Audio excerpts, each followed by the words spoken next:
Welcome to the Del Walmsley Radio Show. Listen and grow as Del questions the status quo, encourages you to think differently, and empowers you to make a better life. Get ready as Del challenges core beliefs, seeks the truth, and reveals the roadmap to the lifestyle you really want. And now your host, multi-millionaire, national award-winning investor, CEO and founder of Lifestyles Unlimited, Del Walmsley.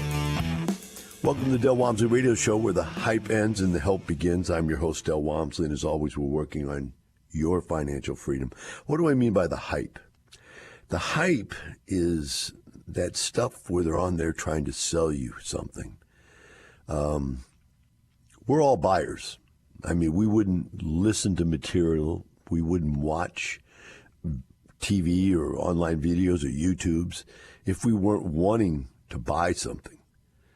But many people are trying to sell you something. And the problem is they're trying to sell you a bill of goods.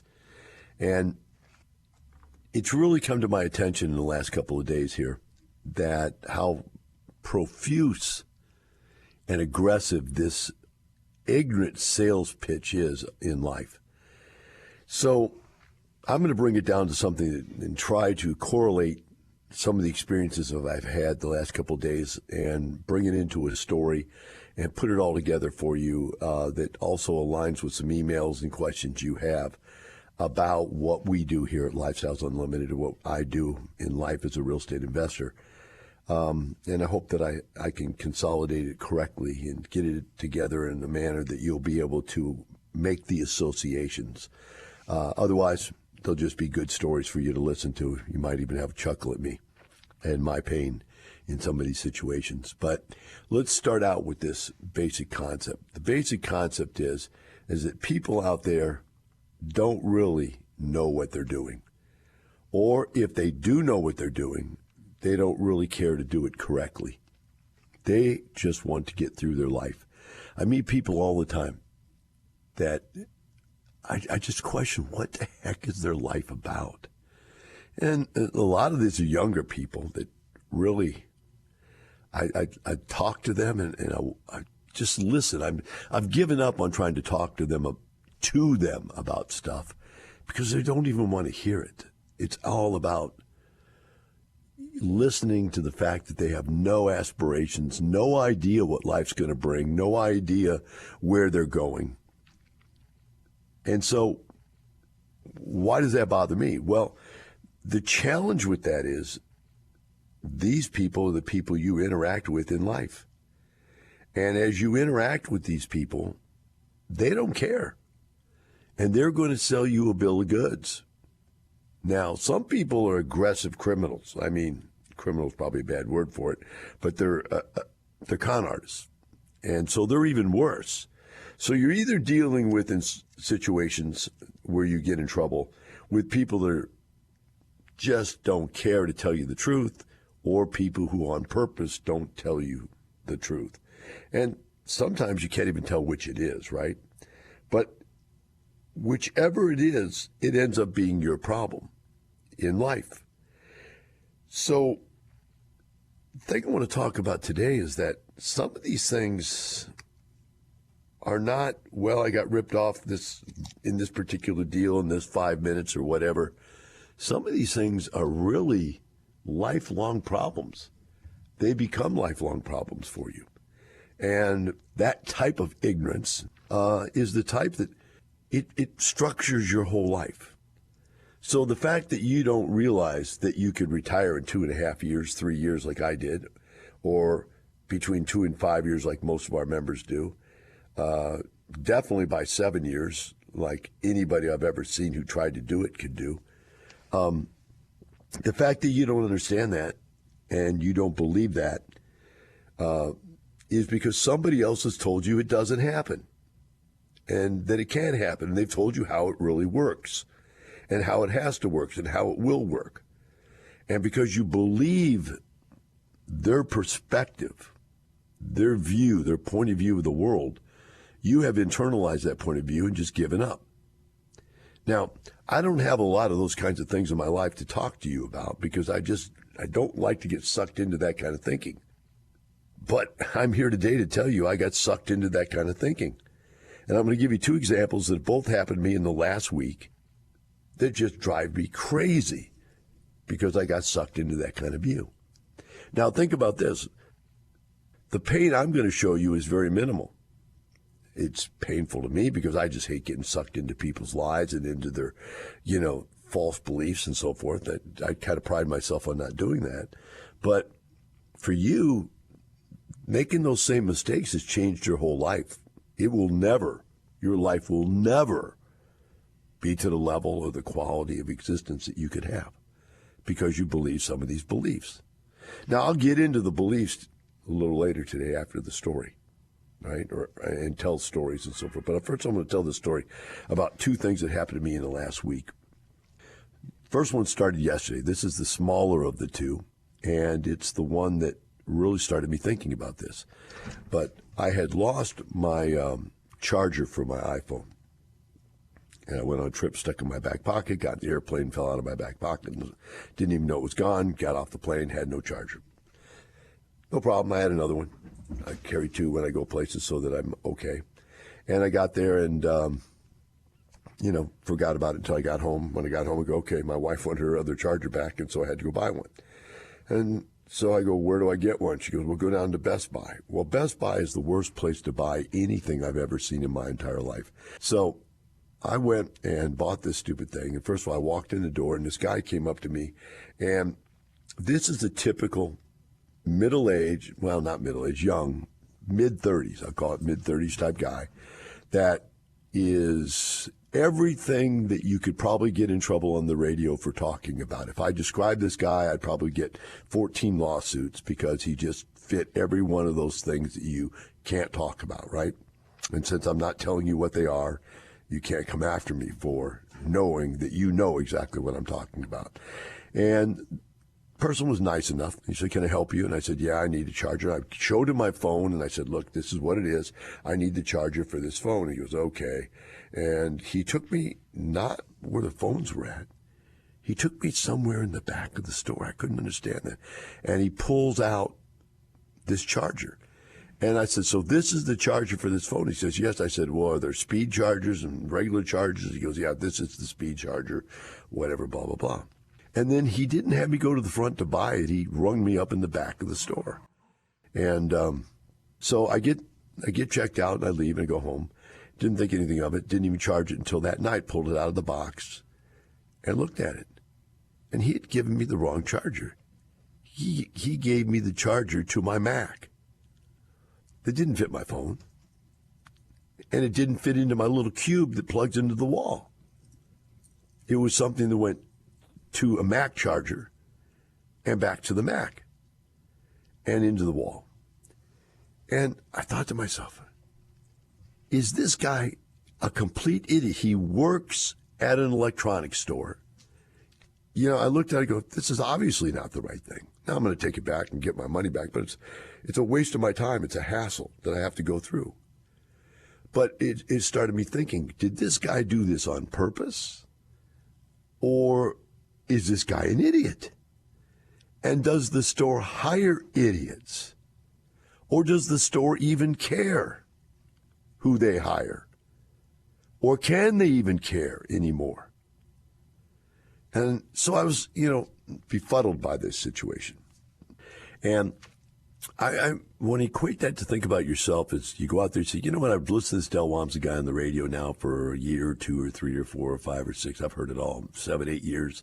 I'm going to go buy a rent house. And you go out there and you run into a real estate agent and tells you, well, you don't need to go join up and find out how to do it right. I know how to do this stuff. And they sell you something that they tell you is a great deal. This is a great property in a great neighborhood. Great appreciation. You've overpaid. It's the wrong neighborhood. You can't get the rents. There's no positive cash flow. And you paid full price. Everything that you're supposed to do, you did wrong because this agent really has no idea how to be an investor. They know how to sell you what they want to sell you. And you believe what they say because it makes sense because they're talking to you like you're a home buyer. And that's all you know how to do. And so you buy this house, and now you're ruined. Now, I'm going to move on to a more complicated story, and that is the story of my pool. It's somewhere between 50 and 60,000 gallons. I don't know exactly, but it's pretty large. And I inherited the pool company that was running it when I took over. Also, I thought, you know what, I'm wealthy enough now. I don't need to take care of my own pool. And this is big and it's complicated. And, I had this pool company for 10, 12 years, and my pool never looked perfect. Because the concept of a guy coming out once a week and cleaning your pool just doesn't clean the pool the same way you cleaning it every single day. Now, I'm going to caveat that for a second because you're going to think, Del, are you out there cleaning the pool every day? No, I'm not. I'm going to get to that in a second.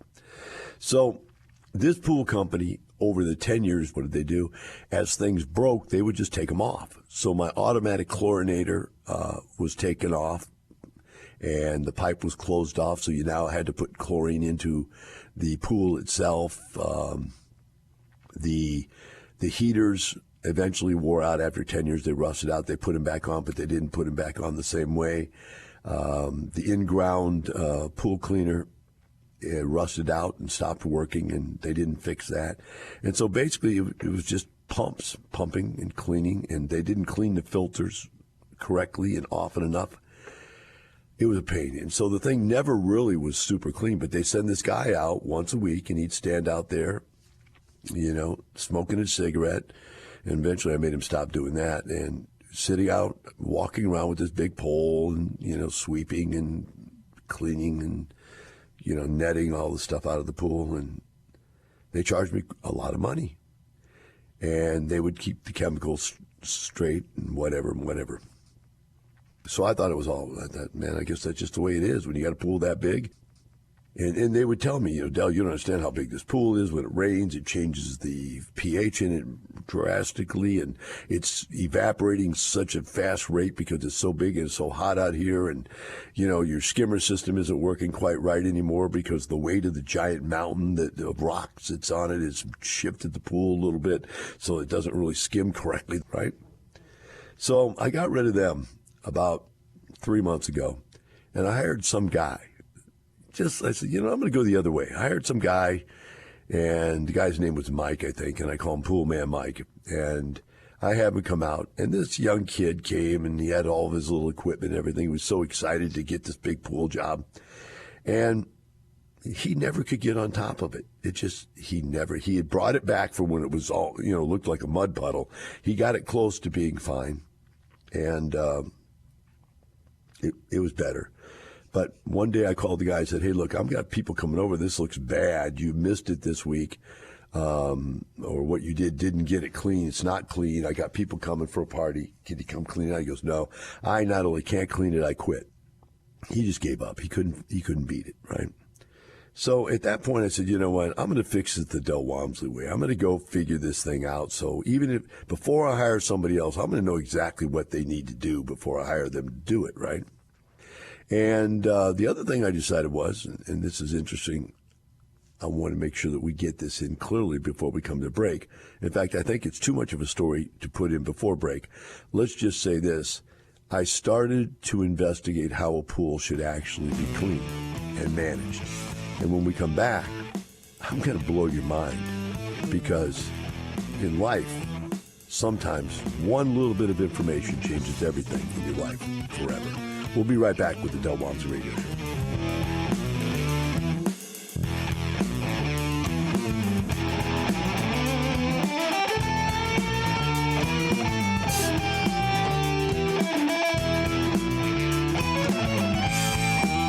Teaching you with a roadmap to creating the lifestyle you really want. Keep listening. The Del Walmsley Radio Show returns in moments. Del Walmsley's Real Estate Investing Worst Case Scenario. Let's say the Democrats took away all tax deductions away from real estate like Ronald Reagan did in 1986. In 1986, we had stock market crash, a real estate value crash. The world came to an end for 3 months. Why? Because he took the value away from owning real estate for people who used it as a tax break. People like myself who got started at 87 go, you can really buy this stuff cheap right now. In fact, I can buy it so cheap, I can rent it and make a 20% return. Cap rates were 20%. I buy a building and I made 20% of my money without leverage. If I put leverage on it, I made 30 or 40% return. Ungodly returns. Right now, you can earn less than 1% on a savings account. So do you think I hope that happens again? Yes, I do. In 2008, when the world crashed and cratered, I bought real estate 50 cents on the dollar. I said, well, what happened to the stuff you already owned? I kept it. It stayed full. We rented it. We made money. Don't let the fear of losing money hold you back from making money. Join us for the next live online free workshop. Register at lifestylesunlimitedworkshop.com. You're hearing the Del Walmsley Radio Show. Want more life-changing knowledge? Access our podcast and listen on demand at lifestylesunlimited.com under the radio tab. Now your host, Del Walmsley. Welcome back to the Del Walmsley Radio Show. Today we're talking about how people in your life can destroy your life by giving you misinformation, misdirection, by giving you the wrong belief on how things really work. And we're talking now about the pool company that was operating my property. And the concept here is that these guys are a pool company. They should know what the heck works and doesn't work, right? But they didn't. Or if they did, they didn't really even care is the real problem. And so I took the pool situation back over myself, and I did what I do when I want to be successful at something. I go research it. I'm trying to parallel this to you. You go out there and you find somebody who doesn't know what they're doing in real estate and you try to get some information from them. You can go online and get all the information you want, and the information could be wrong. And it could be driven towards a different direction than what you really want to do or what you want for results. And so to be able to come to someplace like Lifestyles where the mentors could actually listen to your story and find out what you're interested in doing and say, look, of all the stuff you've heard about real estate, none of that, this is what you need right here. Do this, right? Well, I went first to a place called Leslie Pool, which is a big chain of pool companies. I said, look, tell me what's wrong with this water here. I can't get this thing clear, or it's not clear. The pool company can't get it clear. Tell me what's wrong. And they started loading me up with chemicals, and they said, you need this. They put it into some type of an analysis machine and said, you need these 5 things. And so I bought all the 5 things, and I took them home, and I said, I have no idea. I'm just going to dump this stuff in my pool. And so I went to the internet, and I found 2 or 3 different people explaining how these things worked. And I found one where the guy was really a good teacher, and he explained it in levels. And it was very interesting that chlorine doesn't work if your pH isn't right. So your pH has to be right, but pH won't stay correct if your alkalinity is wrong. And chlorine won't stay in your pool if your cyanuric acid isn't high enough. Now, I've done pools for 20 years working in health clubs, for 12 years working in health clubs. I never touched cyanuric acid. I never touched alkalinity. We poured chlorine in there. We poured muriatic acid in there to handle the pH. That was it. This is a situation where my pool, it was backwards. It didn't need muriatic acid. It needed pH lifter. Once I put that cyanuric acid in there, and once I put that out, got that alkalinity right, I was able to bring the pH to perfect and the chlorine to perfect. I did that a week ago, and it's been perfect for a week. It hasn't changed, even with just the miniature automatic chlorinator I have, which is just throw some tablets in this little tube. It stays perfect. Now, the second thing I did was I went to Leslie. I said, I'm not going to stand out there with a pole. And I was asking about poling and straining and brushing, and they said, oh, you got to do all that stuff. I said, I'm just not going to do that. I said, in my other pool, I never did any of that stuff. My pool stayed spotless. I said, what about a pool cleaner? And I bought their most expensive pool cleaner, about $1,500. Took it to my pool, put it in the pool, and it had no cord and it wasn't one where you had to suck it into the skimmer like my other one did, where there was a hose. I said, I don't want a hose. I want the one that has contained basket. I got on the internet, and I found the best one out there that 3 or 4 different professional pool people said this is the best one there is. And I'm telling you what, between the chemicals being perfect and that machine, this pool is unbelievable. I had a pool party just to celebrate. It's unbelievable. The quality of my life is unbelievably increased by getting rid of my pool company. And this stupid little machine does it all. And understanding how to keep the chemicals balanced. What does that mean to you? Do you understand how much money Lifestyles members make? Do you have any idea? Now, they don't make it the day they walk in the door, but you understand what you're missing in your life? Do you know what passive income is? You don't even know what it is. You don't realize you can have income coming in without you doing anything. You've been told taxes, tenants, toilets, troubles, problems, issues. You believe all that. And or you did it and did all that stuff wrong, and that's why you now don't believe you could have a spotlessly clean pool or an incredibly passive life. But you don't believe it. Because why? Because you had the wrong help somewhere along the way. I had no idea. So I'm going to share with you an idea, a belief that I have. My belief is most of us, the problems we have in life is we don't know what we don't know. In other words, we're not even looking for the solution to the problem because we don't even know what the problem is. But it's all because somewhere along the line somebody sold you a bill of goods about how life really works. And it doesn't have to work that way, folks. It really doesn't. Now, I'm very financially secure right now. I'm very wealthy. And people could hate me for that. But there's no reason to because I did it on my own. I didn't inherit any of this money. I did it by taking the very simple steps that I teach other people to take. And if you take those very simple steps, then you'd be right where I'm at. I guarantee you. There's nothing special about who I am that made what I have unattainable. In fact, many of the people I teach do way more than I do because they're actually more aggressive and sometimes more intelligent, although I don't think the more intelligent is the important part. I think the more aggressive and more intelligent combined actually can make it work. But, you know, hey, if you're the 80 percentile person like I am and not the 99.9 percentile person some of these guys are, I understand that. But wouldn't 80 percentile being millionaire, multimillionaire worth it to you, even if you're not the 100 percentile person? So I'm going to read you an email right now about a gentleman that wrote to me, and I want to show you the example of the points that I see inside the email. It's always interesting to see inside of the email. It says, "Greetings, Del. I've been listening to you and your show here in San Diego for many months now. What you communicate makes a lot of sense." Okay, great. I get that. Next, and by the way, just because you're in a liberal state doesn't mean you have a completely polluted liberal mind, but you've been polluted enough to believe that everybody there has to vote that way, or you don't, you stick out, you don't fit in, right? But you don't have to. Next, belief. I am retired mortgage banker, having been in the business almost 30 years. So here's a guy that's a mortgage banker. He's around real estate. He should have known this stuff for 30 years, though. He didn't. Did well, but needed to get out of the commission business. So everything in life, remember when you're a builder, everything in life, when you have a hammer, everything in life looks like a nail. So in other words, whatever you focused on, so if you're a commission salesman, all you really care about was the commissions out of selling the mortgages. You never saw anything about the mortgages being a potential for getting rich, right?